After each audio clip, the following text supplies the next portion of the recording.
विमलई शब्दवारिभिः। This call is now being recorded. येन धौता गिरः पुंसां विमलई शब्दवारिभिः तमश्चाज्ञानजं भिन्नं तस्मै पाणिनये नमः। मान्याः विद्वांसः श्रेयांस छात्राः व्याकरणानुरागिणः तत्र भवतां समेषां वर्तते स्वागतं नश्यां कक्षायां। सेयं कक्षा यथावत् प्रारभ्यते। अद्य विषयः वर्तते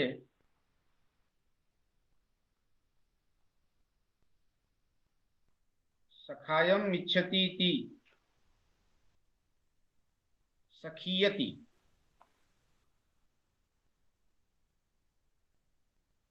सखायम् इच्छति सुपः आत्मनः क्यच।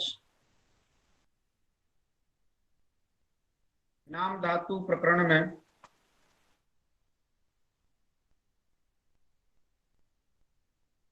और यह सखायम् आत्मनः सखायम् इच्छतीति विग्रहे सुपः आत्मनः क्यच क्यच प्रत्यय करने पर सखी सखी शब्द है ना, इकारांत सखी शब्द है, तो सखी यो ऐसी स्थिति में अकृत सार्वधातुक और दीर्घ से दीर्घ हो जाएगा, तो सखीय ऐसा बनेगा। ग्रंथकार श्रीमद् भट्टोजी दीक्षित कहते हैं कि सखायम इच्छतीति सखीयति, और ततः क्विप सनाद्यंत सखीय, यह जो सनाद्यंत धातु है इससे क्विप प्रत्यय करेंगे क्विपीय सूत्र से। और क्विप सूत्र में क्विप प्रत्यय में आप जानते ही हैं कौकीत संज्ञा लसकुत द्वितीय से, कौकीत संज्ञा हलंत्यम से। क्विप में जो ई है वह उच्चारणार्थक है। उच्चारणार्थकानां इत्संज्ञां विनैव निवृत्तिः इति कश्चित् सिद्धान्तः वैयाकरणानाम्। इसलिए केवल व बचता है, सखीय व, और अब अतोलोप सूत्र से यकारोत्तरवर्ती यकार का लोप कर देंगे और यकार लोपो व्युर्वलि से लोप कर देंगे। सखी व की अप्रयुक्त एकाल प्रत्यय से अप्रयुक्त संज्ञा और वेरप प्रकृतस्य से व का लोप हो जाएगा। इस तरह से केवल सखी दीर्घ इकारांत प्रकरण चल रहा है अयंत पुल्लिंग में, तो दीर्घ इकारांत हमने सखी शब्द बना लिया। अब इस सखी शब्द से सुव्यक्ति लाएंगे पुल्लिंग में। पुल्लिंग में सखी शब्द कैसे बनता है, तो ये प्रक्रिया हमने आपको बता दी। अब सुव्यक्ति लाएंगे तो यहाँ पर अंग्यंतत्वा न सुलोपः, हल्याभ्यो दीर्घा सुतिस्मृक्तम हल से सु का लोप होगा नहीं, तो रुत्व विसर्ग होगा सखी। और जब औ विभक्ति लाएंगे तो सखी औ बन जाएगा। अब यहाँ पर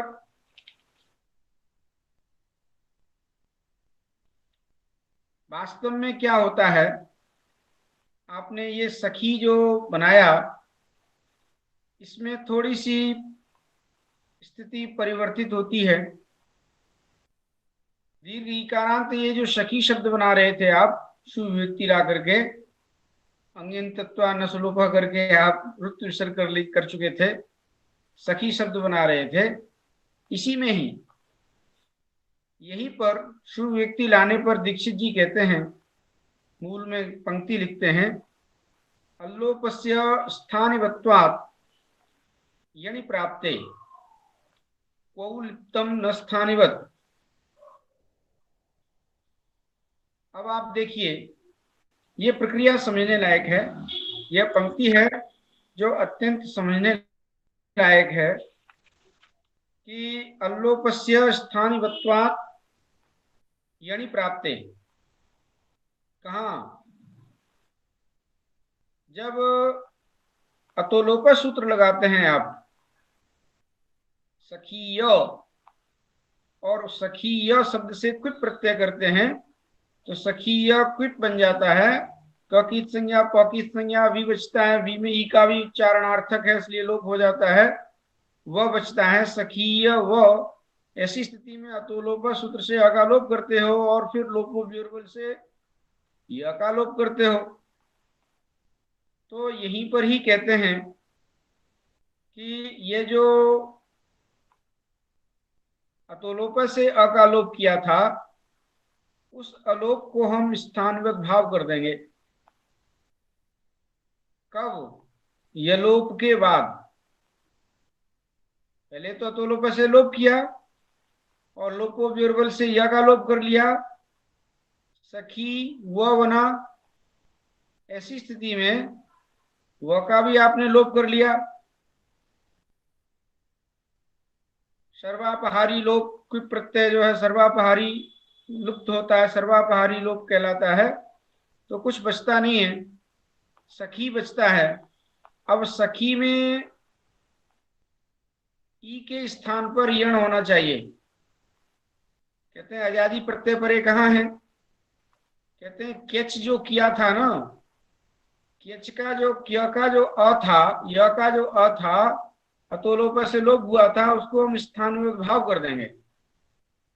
स्थान में भाव करेंगे तो सखी अब ऐसी स्थिति में कोई ऋणची से यण होना चाहिए।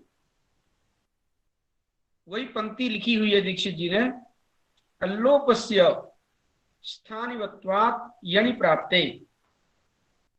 परंतु यहाँ स्थानवत भाव होता नहीं है। क्यों नहीं होता? क्योंकि एक वार्तिक है, क्वौ लुप्तम न स्थानिवत। जहाँ क्विप को निमित्त मान करके लोप होता है तो वह स्थानवत भाव को प्राप्त नहीं होता। अतः अतोलोप से अ का जो लोप किया था उसको आप स्थानवत भाव नहीं कर सकते। तो ठीक है, अब सखी शब्द है। अब यह सखी शब्द जो है दीर्घ इकारांत, जो ह्रस्व इकारांत सखी शब्द था, उसको अकृत सार्वधातु के और दीर्घ से दीर्घ करके आपने सखी बना लिया तो भी वह सखी ही कहलाएगा। कहते हैं क्यों? तो परिभाषा वह स्वयं लिखते हैं, एक देश विकृत मनन्यवत। एक देश के विकृत होने पर भी सखी शब्द ह्रस्व इकारांत था, उस ह्रस्व इकार को दीर्घ करके सखी बना लिया, तो यह एक देश विकृत होने के कारण वह न अन्यवत अर्थात सखी ही कहलाएगा। तो सखी कहलाएगा तो वही सूत्र सारे लगेंगे जो आपने सखी शब्द में लगाए थे। अनंग सौ, जब सखी शब्द, सखी दीर्घ इकारांत सखी शब्द से भी जब सुव्यक्ति लाएंगे तो अनंग सौ सूत्र लग जाएगा। आपको स्मरण है इसलिए मैं ज्यादा उसका बखान नहीं करता। शक्युरंगस्य अनंगादेश संबुद्धौ सौ, संबुद्धि भिन्न सुपरयोत सखी, इस अंग को अनंगादेश होता है। और अनंगादेश कैसे होता है आप जानते हैं। निध अनेकालोपी अंत्यस्य वो सखन बन जाता है, सखन सु बनता है, और नांत की उपधा को दीर्घ होकर के सखान स, सकालोप होता है और फिर नकालोप होता है नलोपा प्राप्तिकांत से, तो सखा प्रयोग बनता है। अब आप यहां देखिए, ह्रस्व इकारांत सखी शब्द है, उसका जो अर्थ है, उसके जो रूप बनेंगे वैसे ही दीर्घ ईकारांत जो सखी शब्द है इसका अर्थ बदल गया, पर रूप उसी की तरह चलेंगे जो सखावाचक सखी शब्द है। अतः सखा सखायऊ सखायः, सखायऊ में सख्युर संबुद्धौ ऋद्वद भाव होगा, अचोणित से वृद्धि होगी, ऐ को आय आदेश होगा, सखायऊ बनेगा। सारी स्थितियां आपको पता है। सखा सखायऊ सखायः, और संबुद्धि के एक वचन में हे सखी बनेगा, हे सखे नहीं बनेगा। परिवर्तन आया संबुद्धि के एक वचन में। तो कहते हैं यहां क्यों नहीं हुआ एक देश विकृत मनोनिवत?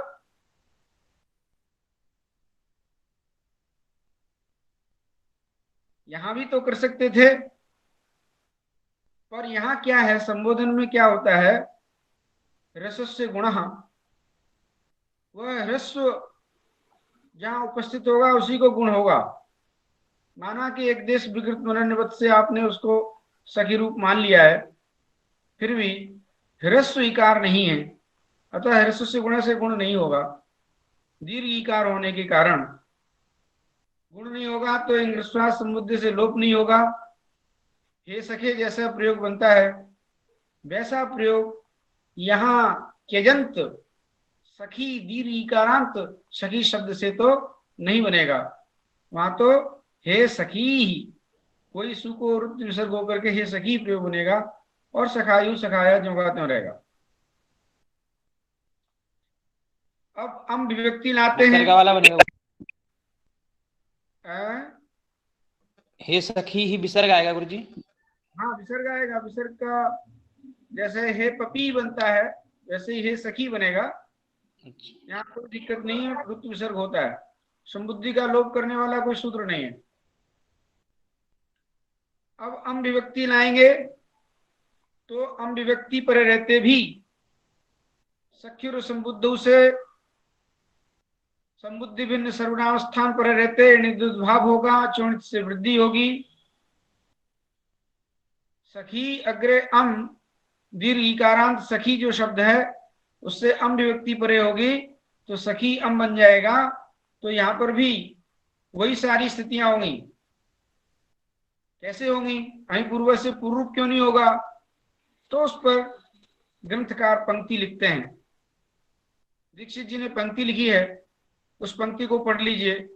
अमी पूर्व रूपात परत्वाद यणि प्राप्ते। सखी अग्रे अमी, अम विभक्ति लाएंगे तो यहां पर अमी पूर्व से पूर्व रूप प्राप्त है, और पूर्व रूप से भी पर यण है। कौन सा यण? एरने काचो संयोग पूर्वस्य, क्योंकि सनाद्यंत भी तो धातु कहलाती हैं।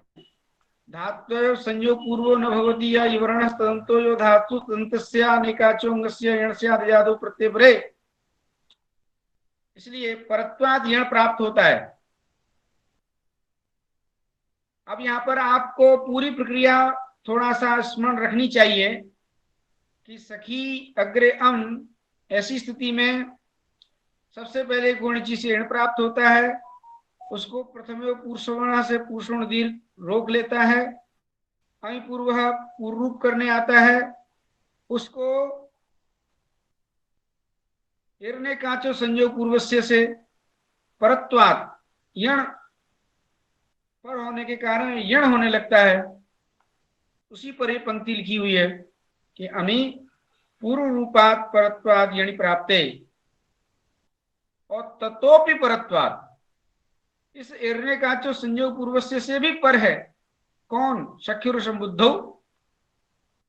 तो यहां पर सख्युर संबुद्धौ से ऋणिद्वद भाव हो जाएगा और अचोणित से वृद्धि होगी।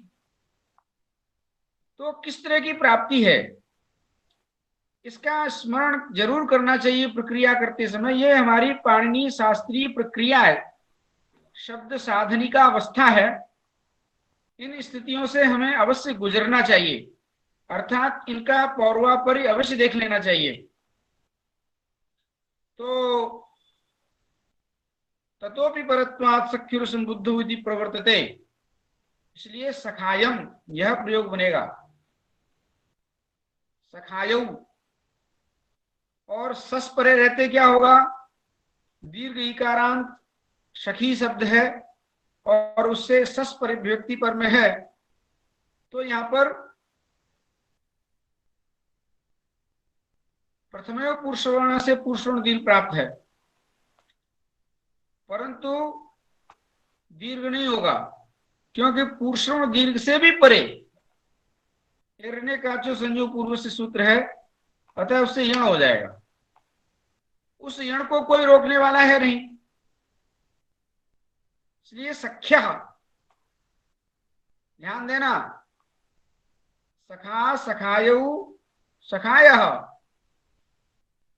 हे सखी हे सखायौ हे सखायः, सखी सखीम नहीं बनेगा, सखायम सखायौ पर सस विभक्ति पर रहते यण हो जाएगा, तो सख्या सखीन नहीं बनेगा।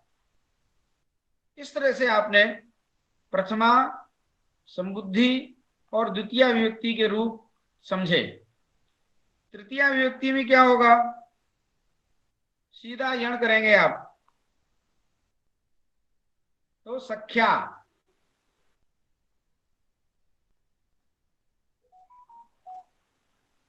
सखीभ्याम सखीभिः। चतुर्थी के एकवचन में क्या होगा, वही यण होगा, हिरण्य काचो संयोग पूर्व से बैठा हुआ है, सख्ये सखीभ्याम सखीभ्यः।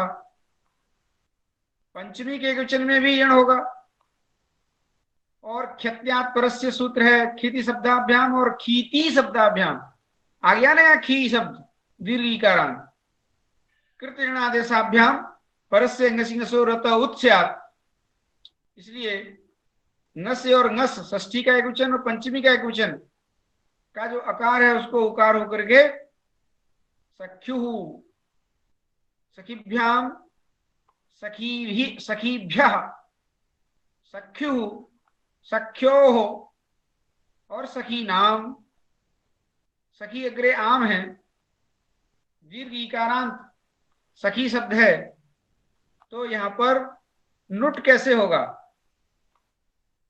रस्व नद्यापो नुट, रस्व तो है नहीं, तो कहा नदी संज्ञक कर देंगे, तो नदी संज्ञा करके आप क्या करोगे, क्या नुट करेंगे। परंतु यहां होता क्या है, आम विभक्ति पर रहते एरने का जो संयोग पूर्वस्य से अयादि प्रत्यय परे होने के कारण सीधा यण होगा, सख्याम। और सप्तमी के एकवचन में सखी में क्या होगा, सखी सखी, हाँ सखी। सख्यो सखीसु। अब आगे चलते हैं। सप्तमी में दीर्घ होगा क्या गुरुदेव? सप्तमी में क्या होगा? यण कर दो, एरने काचो संयोग पूर्वस्य से। अच्छा सखी। अच्छा, अब आगे चलिए, एक और हम बताते हैं सख शब्द के बारे में। सह खेन वर्तते इति सखः, सह खेन वर्तते इति सखः, सह को स आदेश हो जाता है तो सख, ऋस्वकारांत शक शब्द बना। और तम इच्छति, फिर चले गए वही तम सख, सखम इच्छति, फिर चले जाओ आप वही सुपात्मना केच, तो फिर केच प्रत्यय करेंगे, तम इच्छति थी सखी। यहां पर केचिच एक सूत्र है, वह केचिच सूत्र क्या करता है कि जो सखम में जो ख में अ था उस अ को इत्तु कर देता है, केचिच सूत्र, तो फिर सखी बन गया, और केच में यह बचता है अकृत सार्वधातुक के दीर्घ से फिर दीर्घ हो जाएगा, फिर सखी बन जाएगा। तो किस तरह से सखी शब्द बनता है? ये एक शब्द की प्रक्रिया है, शब्दों के साथ खेलना है। वैयाकरणों को शब्दों के साथ खेलने में बड़ा आनंद आता है, और ये हमारा नैसर्गिक गुण है, हम शब्दों के साथ खेलते हैं, और खेल खेल में हम इतने शब्दों की, फिर हमने सखी शब्द बना दिया, दीर्घिकारांत पर अर्थांतर हो जाएगा, अर्थ बदल जाएगा। इसलिए इस सखी शब्द का भी कोई महत्व है, अर्थांतर होने के कारण। तो अब वह सखी शब्द बना, सुविभक्ति लाएंगे, यहां पर भी अंग्यन तत्वात् सुलोभ, अंग्यन तत्वा न सुलोभः अपितु ऋतु विसर्गः। सखी, आप यहां पर वह परिभाषा नहीं लगा सकते हो, कौन सी? एक देश विकृत निवत करके, वह यहां नहीं लगा सकते हो। क्यों गुरुदेव, सेम तो है, वहां भी सखी है, सेम एक देश, हाँ सिर्फ दीर्घ ही का अंतर है। हाँ हाँ, पर यहां ऐसा आप, वैसे तो एक ही वर्ण है, जहां भूय अवयव विकृत होता है वहां पर एक देश विकृत में परिभाषा नहीं लगती है, परंतु यहां क्या है, स्वतंत्र रूप से, मूल रूप से सख अकारांत अकार था, वो उस अकार को आपने इकार कर दिया केचिचे सूत्र के द्वारा, और उस इकार को फिर दीर्घ कर दिया, माने कई चीजें बदली हैं आपने। यहां पहले स्वाभाविक रूप से इकार था ही नहीं, मूल रूप में तो ख शब्द है, सखी शब्द भी नहीं था। सह खेन वर्तते इति, सह के स्थान पर सा आदेश किया और सख शब्द बनाया। उस सख शब्द से आपने तम इच्छति, इस अर्थ में सखम इच्छति के अर्थ में केच। गुरुजी, सह शब्द के स्थान पर सह आदेश किस सूत्र से होता है? सह से सह। सह से सह है। तो अब आप देखिए, भूपसर्जनस्य, उपसर्जन से गुरुजी? जी गुरुजी, बिल्कुल भूपसर्जनस्य के वो सौ के साधना सौ। से हाँ, विकल्प से करेगा। खैर जाने दीजिए, आप कुल मिलाकर के यहाँ पर हमें शब्दों के रूप चलाने हैं, तो यहाँ सख शब्द बन गया। अब यहाँ पर आप एक देश विकृत मननिबत कितनी बार लगाओगे? यहाँ एक देश कितनी बार विकृत हुआ? आपको पहले ई ह्रस्व ई किया के चीचे से, फिर अकृत सार्वधातुक को दीर्घ से दीर्घ कर दिया, सखी बना लिया। तो इसलिए एक देश पर विकृत मननिबत परिभाषा यहाँ न प्रवृत्त करें, अर्थात वहां वह अनंग सौ इत्यादि सूत्र नहीं लगाने हैं यहाँ पर। अब हमें यहाँ पर दूसरे तरह से सखी शब्द का रूप बनाना है, तो हम क्या करेंगे, सखी शब्द से सुव्यक्ति लाएंगे, तो यहाँ रुत विसर्ग करेंगे, यहाँ अनंग सौ नहीं लगेगा, सखा रूप नहीं बनेगा, अपितु अंग्यन तत्वात् न सुलोपः अपितु रुत विसर्गः, सखी पपी की तरह सखी रूप बनेगा प्रथमा के क्वेश्चन में। गुरुजी, ये प्रातिपदिक नहीं है तो इसलिए ये सब कार्य नहीं होंगे क्या? आज तो श्रीहर्ष भी उपलब्ध हो गए हैं, महाकवि श्रीहर्ष। श्रीहर्ष बोल रहे हैं क्या? जी गुरुजी। हाँ हाँ ठीक है। देखो, आपका प्रश्न क्या है? गुरुजी, मेरे कहने का मतलब है कि जो ऋद्वत भाव वगैरह नहीं होगा, अनंग इत्यादि, तो ये इसीलिए नहीं होगा क्योंकि ये प्रातिपदिक नहीं है क्या? नहीं नहीं, अरे भाई, एक देश विकृत मननिबत परिभाषा लगती थी तो हम उसको सखी मान लेते थे, तो सखी, तो हम अनंग सौ इत्यादि सूत्र लगा देते थे। परंतु यहाँ तो ऐसा है कि एक देश विकृत ही हुआ हो, ऐसी बात नहीं है। यहाँ तो शब्द ही दूसरा था, ख शब्द से हमने सखी शब्द बनाया है और पूरे आमूलचूल परिवर्तन है यहाँ पर।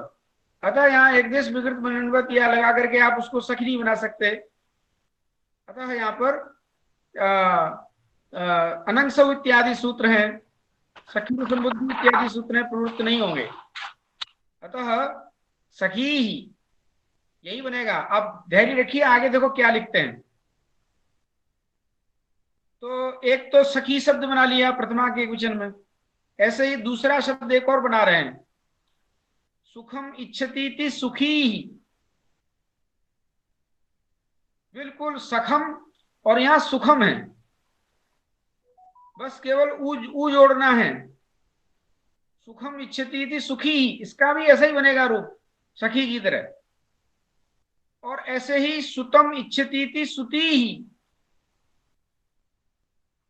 सखम इच्छति, सुखम इच्छति और सुतम इच्छति, तीनों जगह वही प्रथमा के वचन में सु का लोप नहीं होगा, रुत विसर्ग होकर के सखी, सुखी, सुती ऐसे रूप बनेंगे।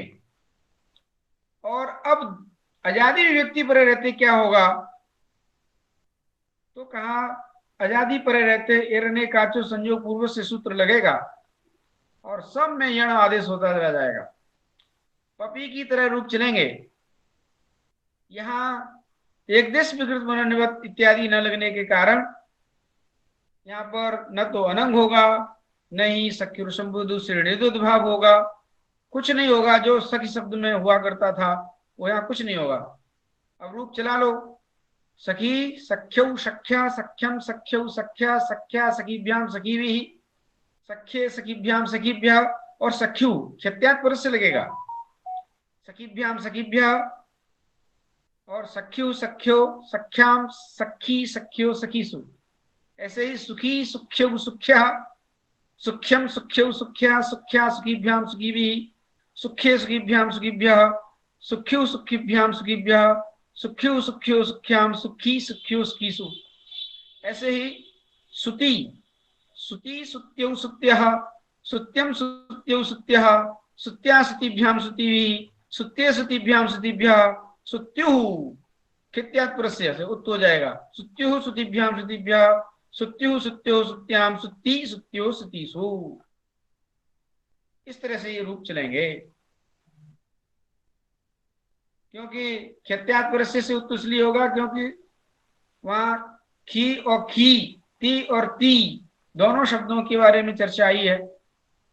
अतः अब आगे चलते हैं। लूनम इच्छतीति, लूनी, एक और शब्द बना रहे हैं, आत्मनः लूनम इच्छति। लुई छेदने धातु है, उससे जब त प्रत्यय करते हैं तो लूनः, लूनः शब्द जो है कांत है और ल्वादिभ्य सूत्र से त के तकार को नकार होकर के लूनः बनता है, लूतः न बन करके लूनः बनता है। और आत्मनः लूनम इच्छति, लूनः का अर्थ लवण कर्ता भी कर सकते हो, क्योंकि कर्ता अर्थ में भी त प्रत्यय देखा जाता है। इसलिए आत्मनः लूनम इच्छति, खेत कटवाना है, कटाई करनी है, तो कोई किसान अपने काटने वाले की इच्छा करता है तो लूनः, आत्मनः लूनम इच्छति, इस अर्थ में वही केच प्रत्यय किया, केची से अकार को इकार कर लिया और अकृत सार्वधातु की ओर से दीर्घ कर लिया, लूनी बना लिया, लूनी। अब ये लूनी शब्द से सुव्यक्ति लाएंगे तो यहां पर भी रुत विसर्ग होगा, लूनी। और ऐसे ही क्षामम इच्छति थी, क्षामी। गुरुजी ता प्रत्यय किससे होता है? ता प्रत्यय किससे होता है गुरुजी? ता प्रत्यय करने वाला तो सामान्यतया वही है, लुई छेदने से भी त प्रत्यय करेंगे, परंतु वहां क्या होता है, लुई के से जो त प्रत्यय लाते हैं उस त को न आदेश करने वाला सूत्र है ल्वादिभ्य, एक सूत्र है वहां कृदंत में, उससे होता है। और क्षामम आत्मना क्षामम इच्छति, क्षय धातु है, उससे त प्रत्यय करेंगे तो आदेच उपदेश से शीत सूत्र से आई को पहले आ कर लीजिए, तो क्षा और त है, त के स्थान पर म आदेश हो जाता है तो क्षामा बनता है। अपना क्षय चाह रहा है, अब क्षय आत्मना क्षय इच्छति, अपना ही क्षय चाह रहा है, ह्रास, आत्मना क्षय इच्छति। जब व्यक्ति उद्विग्न हो जाता है, निराश हो जाता है, तो कई बार आत्महत्या करने की इच्छा करने लगता है। और बहुत से सुसाइड शब्द का प्रयोग, म्लेच्छ भाषा में सुसाइड कहते हैं इसको, अंग्रेजी भाषा में इसको सुसाइड कहते हैं, और वो आत्महत्या करता है। बहुत सारे उदाहरण हैं इसके। तो आत्मना क्षयम इच्छति, यह स्थिति सामान्य लोगों की नहीं है।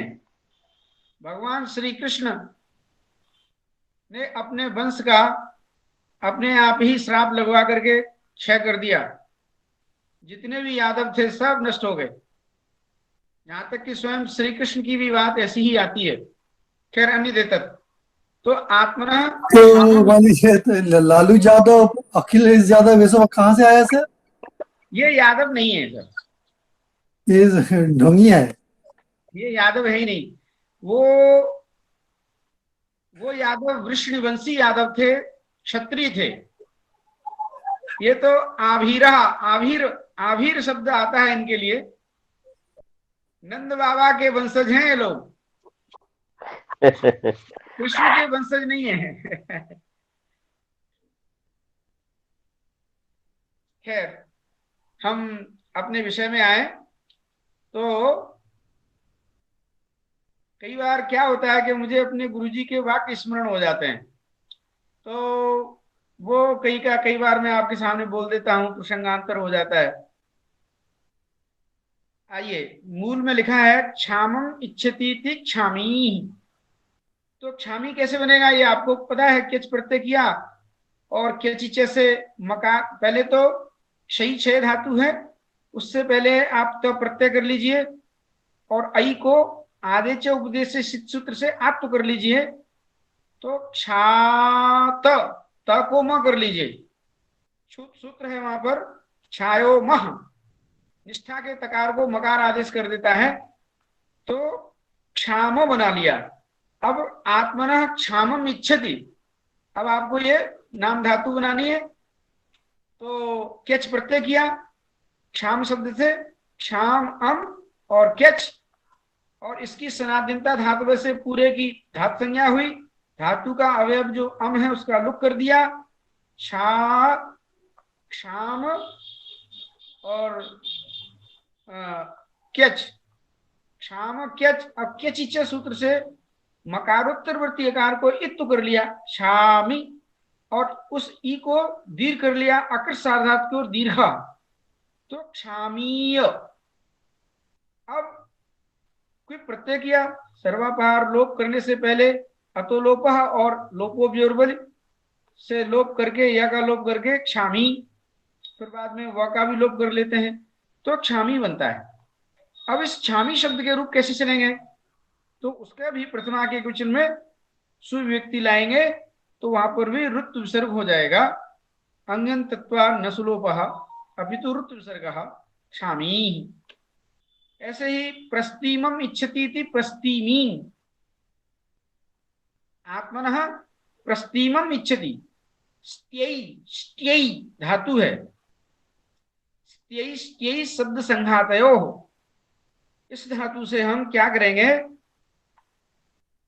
तो प्रत्यय करेंगे, आधे चौपदी से शीत सूत्र से आप कर लेंगे, स्त्या बना लेंगे, और प्रपूर्व से करके संप्रसारण कर लेंगे, तो या में जो या है उसमें ई संप्रसारण करके स्ती बना लेंगे, और निष्ठा के तकार को मकार कर लेंगे। पूरी प्रक्रिया दी हुई है, हला करके दीर्घ होकर के उपसर्ग लगा करके प्रस्तीमी ये बनाएंगे। और प्रस्तीमी शब्द से भी सुविभक्ति लाएंगे, एक वचन लाएंगे, तो वहां पर भी प्रस्तीमी वृत्त उपसर्ग हो जाएगा। अब यहां पर इतने शब्द हो गए हमारे सामने, लूनी, छामी, प्रस्तीमी, एसाम, ngसी ngसोर यण। ngस और ngस विभक्ति पर रहते ngस में चले गए। पहले आप रूप बनाइए, सब में यण करते जाइए, हिरण्य काचो संयोग पूर्वस्य से।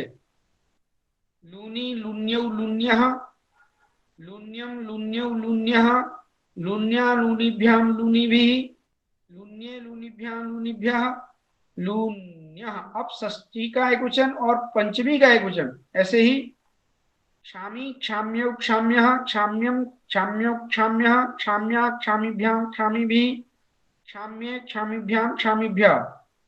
ऐसे ही प्रस्तीमी प्रस्तीम्यौ प्रस्तीम्यः, प्रस्तीम्यम प्रस्तीम्यौ प्रस्तीम्यः, प्रस्तीम्या प्रस्तीमीभ्याम प्रस्तीमीभिः, प्रस्तीम्ये प्रस्तीमीभ्याम प्रस्तीमीभ्यः। अब यहाँ पर भी सब जगह ये शाम, जब षष्ठी का एक वचन और सप्तमी का पंचमी का एक वचन ngसी और ngस लाएंगे तो क्या होगा, तो क्या यहाँ पर भी हिरण्य काचो पूर्वस्य से पहले यण कर लो। और नत्व मत्वयोः असिद्धत्वात् ख्यत्यात् इति उत्वम। यहाँ एक मजे की बात यह है कि लूनी में जो नत्व हुआ था वह असिद्ध हो जाएगा तो लुती हो जाएगा। छामी में जो मत हुआ था छायोमा से तो के तकार को, वह भी सिद्ध हो जाएगा तो छाती बन जाएगा, छाती, छात्यः, लून्यः, लुत्यः, छात्यः, इस तरह से यण होगा। तो इसकी प्रक्रिया बता रहे हैं दीक्षित जी कि ऐसा ngसी ngसोर यण नत्व मत्वयोर सिद्धत्वात् ख्यत्यात् इति उत्वम। तो खीती शब्द मिल जाएंगे, ती शब्द मिल जाएगा, खी शब्द नहीं है तो ती शब्द तो मिल जाएगा सब जगह। और यहाँ सब जगह जो है पहले ngसी और ngस के आकार को उकार कर लेंगे, उसके बाद फिर निष्ठा के तकार को वही कहीं नकार हो जाएगा, कहीं मकार बन जाएगा। तो लून्यु ली क्या बनेगा, लून्यु, क्षाम्यु, प्रस्तीम्यु, ये प्रक्रिया है इस तरह से। और लून्यो लून्याम लून्नी लून्यो लूनीसु, ऐसे ही क्षाम्यो क्षाम्याम क्षामी क्षाम्यो क्षामीषु, ऐसे ही प्रस्तीम्यो प्रस्तीम्याम प्रस्तीमी प्रस्तीम्यो प्रस्तीमीषु। इस तरह से तीनों शब्दों के रूप बन जाएंगे। अब एक नया शब्द आ रहा है, दीर्घ इकारांत प्रकरण ही समाप्त हो रहा है। शुष्कीयते इति क्विप, और शुष्की बनाते हैं, शुष्की, शुष्कीयते। दरअसल क्या है, शुष् धातु है और इक्स्तपौ धातु निर्देशे, इस तरह से क प्रत्यय करके सुसह कह, निष्ठा के तकार को ककार आकर के शुष्कः, ये सब निष्ठांत शब्द हैं। और आत्मनः शुष्कम इच्छति, फिर शुष्कीय बना लो। अब शुष्कीय से क्विप प्रत्यय करो और फिर वही अतो लोप लगाएंगे, क्विप का सर्वापार लोप करेंगे, या का लोप हो जाएगा, शुष्की बन जाएगा, शुष्की। अब इस शुष्की शब्द से ऐसे ही पक्वी, पक्वी भी ऐसे ही बनेगा। पच धातु से तब प्रत्यय करते हैं तो पचो वह, संयोग पूर्व है तो यंग होगा ना, इधर इधर यंग होगा, ये संयोग पूर्व है। शुष्की में तो हाँ हाँ, यही हम भी विचार कर रहे हैं। अभी तो प्रथमा के एक वचन में तो बना लें, प्रथमा के एक वचन में सु व्यक्ति पर रहते रुत विसर्ग होकर के पक्वी पचो वह से हम पक्वी बनाते हैं और शुष्की बनाते हैं। अब यहां पर प्रथमा के एक वचन में तो पक्वी सुस्वी बन जाएगा, पक्वी और शुष्की, और जब अजादि विभक्ति परे हो गया तो हिरण्यकाचो संयोग पूर्वस्य। धात्वयो संयोग पूर्वो न भवति यह इवर्ण, यह जो इवर्ण है या तो धात्वयो संयोग पूर्व में ही है, अतः हिरण्यकाचो संयोग पूर्वस्य से यण नहीं करेंगे। अपितु अचिष्णु धातु भ्रुवाम युवो युवो सूत्र से अजादि प्रत्यय पर रहते सब जगह यंग होगा। और शुष्की शुष्कियौ शुष्कियः, शुष्कियम शुष्कियौ शुष्कियः, शुष्किया शुष्किभ्याम शुष्किभिः, शुष्किये शुष्किभ्याम शुष्किभ्यः। पंचमी के क्वेश्चन में क्या होगा? तो कहा शुष्कियः, शुष्किभ्याम शुष्किभ्यः, शुष्कियः शुष्कियो शुष्कियाम, शुष्की शुष्कियो शुष्कीसु। ऐसे ही पक्वी शब्द है तो शुष् धातु गुरुजी कस्मिन् अर्थे अस्ति? है शुष् धातु कस्मिन् अर्थे अस्ति गुरुजी? वही सूखने अर्थ में, सूखने अर्थ में ससु शोषणे है ना गुरुजी? शुष् धातु है, शुष् धातु है। तो अब आप देखिए पक्वी पक्व्यौ, पक्व्यौ यंग यंग करेंगे यहाँ पर। पक्व्यः पक्व्यम पक्व्यौ पक्व्यः पक्व्या पक्वीभ्याम पक्वीभिः पक्व्ये पक्वीभ्याम पक्वीभ्या पक्व्यः पक्वीभ्याम पक्वीभ्या पक्व्यः पक्व्यो पक्व्याम पक्वी पक्व्यो पक्वीषु। इस तरह से आप रूप चला लेना। इति ईदंताः, अजंत पुल्लिंग में ईदंत शब्द संस्कृत जगत में यदि कहीं मिलते हैं तो वो इन्होंने सारे संपूर्ण ग्रंथकार ने संपूर्ण उन ईकारांत शब्दों के स्वरूपों को यहां पर ला के रख दिया।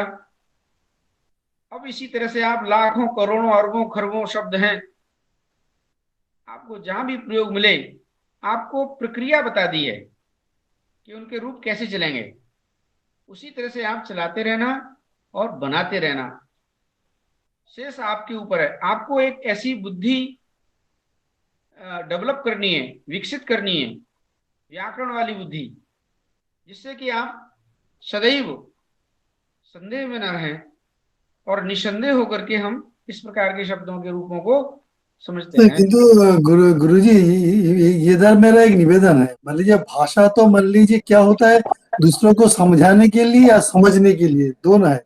तो मान लीजिए वो तो खुद समझेगा, समझाना के लिए तो चाहिए ना। तो मान लीजिए ऐसा ऐसा कठिन शब्द बना के मान लीजिए बात करेंगे तो मान लीजिए क्या भाषा रहेगा वो? क्या वो तो वो यार भाषा रहेगा नहीं, वो तो कार्य। हाँ, वो तो फिर वो श्रीहर्ष का एक नैषध है, तो नैषध में कई शब्द मिलते हैं, शब्द तो मान लीजिए वो जैसे मान लीजिए कभी कभी महाकाव्य में देखा जाता ना, एक अक्षर दक्षर वो ऐसा और अनौष्ठ ऐसा मिलता है, तो ऐसा ही हो जाएगा। वो दुरूह से दुरूह दुरूह कैसे हो जाएगा। इसे आनंद लगेगा ठीक है, लेकिन वो तो दूसरा लोग जो जिसके साथ बात कर रहे हैं वो तो चुपचाप बैठा रहेगा, तो आनंद लगेगा क्या? दरअसल श्रीमद् भागवत इत्यादि जो ग्रंथ हैं उनमें आप देखिए बहुत सारे कूट पद्य हैं,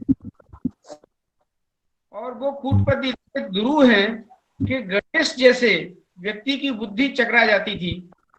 जब वो श्रीमद् भागवत की रचना करने लगे तो महर्षि व्यास को कोई लेखक चाहिए था कि मैं बोलूंगा कि लिखूंगा, तो गणेश जी से प्रार्थना की। गणेश जी ने उनका प्रस्ताव स्वीकार कर लिया और उनको ये कहा कि हम जो भी बोलेंगे, उन्होंने गणेश जी ने शर्त रखी थी कि देखना व्यास जी, जहां मेरी लेखनी रुक गई वहां छोड़ छाड़ के भाग जाऊंगा, मेरी लेखनी रुकनी नहीं चाहिए। तो व्यास जी ने भी ये शर्त रख दी कि मैं जो बोलूंगा उसको सोच समझ करके ही लिखना है।